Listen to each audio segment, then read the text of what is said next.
Assalamualaikum warahmatullahi wabarakatuh. Eh, Selamat pagi anak-anak. Apa kabarnya hari ini? Semoga kita semua diberi perlindungan oleh Allah Subhanahu wa taala tentang mewabahnya penyakit corona, tapi tidak menyusutkan semangat kita untuk belajar di online. Kali ini kita belajar tentang pembelahan sel. Jadi sebelum kita memulai pembelajaran pada hari ini, alangkah lebih baiknya kita berdoa. Kali ini yang memimpin doa adalah Bapak. Jadi sebelumnya kita berdoa dimulai.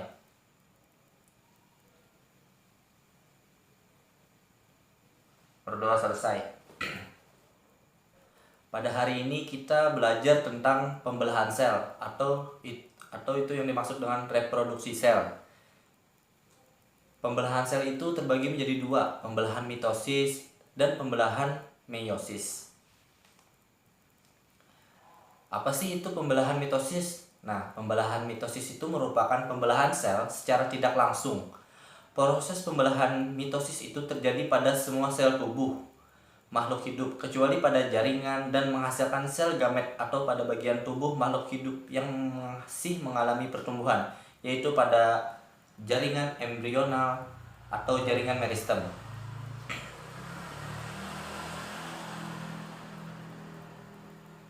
Pada fase pembelahan mitosis terjadi 4 fase.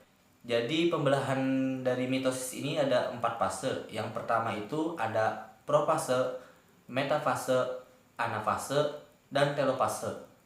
Nah, pada masa diantaranya pembelahan sel tersebut bisa disebut interfase. Jadi kita membahas tentang profase dulu. Profase itu biasanya membran inti dari anak inti menghilang. Terus benang-benang kromatinnya membentuk kromosom dan kromosomnya menduplikasi diri menjadi sepasang kromatid. Jadi sentriol itu membelah kromatid bergerak ke arah kutub. Selanjutnya metafase. Metafase ini terbentuk menjadi benang-benang spindle dan kromosomnya berada di daerah ekuator. Dan penampakan kromosom paling jelas. Selanjutnya pada anafase, benang-benang spindle itu mulai memendek dan kromatidnya menuju kutub yang berlawanan. Terus telopase, mulai terbentuknya spindle inti, kromatid menipis dan mulai terbentuk anak inti. Dan juga sitoplasma menebal dan menjadi sitokinesis. Dan terakhir itu ada interfase. Ada 3 periode selama interfase, yaitu periode tumbuh pertama, periode sintesis DNA, dan periode tumbuh kedua. Bisa dilihat dari gambar tersebut ada pembelahan profase, metafase, anafase, dan telofase. Jadi di sini pada profase itu ada gambar gelondongan pembelahan yang terbentuk. Dan kromosom terdiri atas 2 kromatid yang bersaudara dan terdapat membran inti. Pada metafase itu gelondongnya itu mulai membelah dan sentrosom.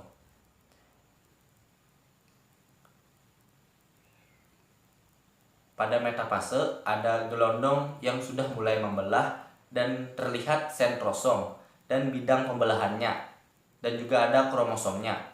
Pada pembelahan anafase terbentuk kromosom anakan. Pada telofase, cincin sudah mulai membelah dan terlihat sel anakan, dan juga terlihat fragmen membran intinya.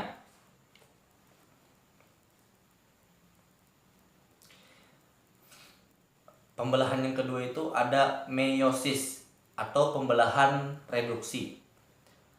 Pembelahan meiosis itu adalah pembelahan yang menghasilkan sel anakan dengan jumlah kromosom setengah dari jumlah kromosom sel induknya.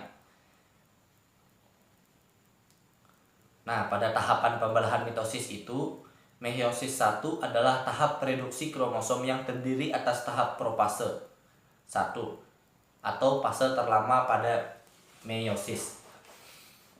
dibagi lagi menjadi beberapa tahap.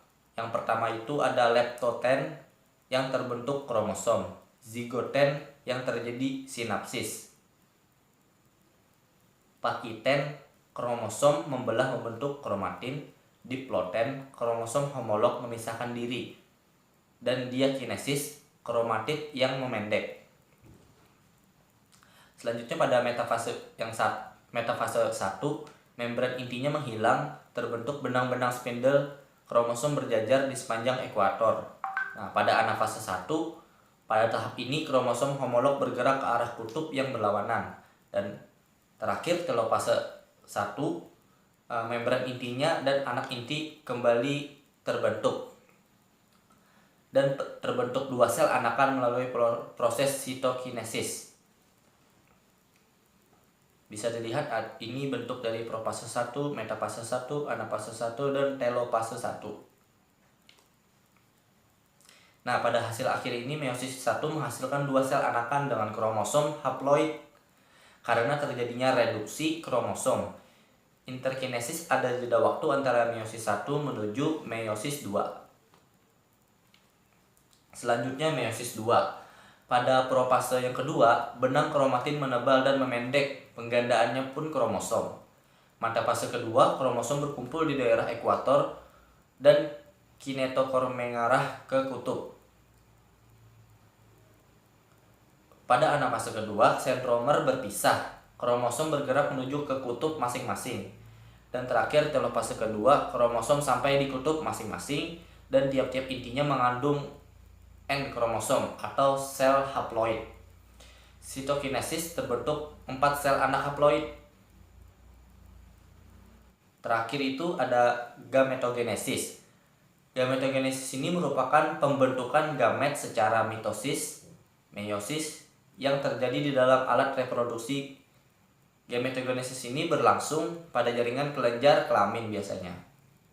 Nah, pada gametogenesis ini terbagi menjadi 2. Yang pertama itu spermatogenesis dan oogenesis pada hewan dan manusia. Dan selanjutnya yang kedua itu pergiliran keturunan pada tumbuhan. Itu tadi pembelajaran yang dapat Bapak sampaikan tentang pembelahan sel atau reproduksi sel. Semoga dari pemaparan materi tersebut dapat meningkatkan pola pikir anak-anak untuk kedepannya lagi. Mungkin nanti ada soal evaluasi yang Bapak kirim ke grup atau email salah satu siswa untuk bahan pembelajaran di rumah mengganti pembelajaran kita online ini. Salah khilafnya mohon maaf. Wassalamualaikum warahmatullahi wabarakatuh. Sebelumnya kita berdoa dulu. Berdoa dimulai. Berdoa selesai. Dadah, tutup.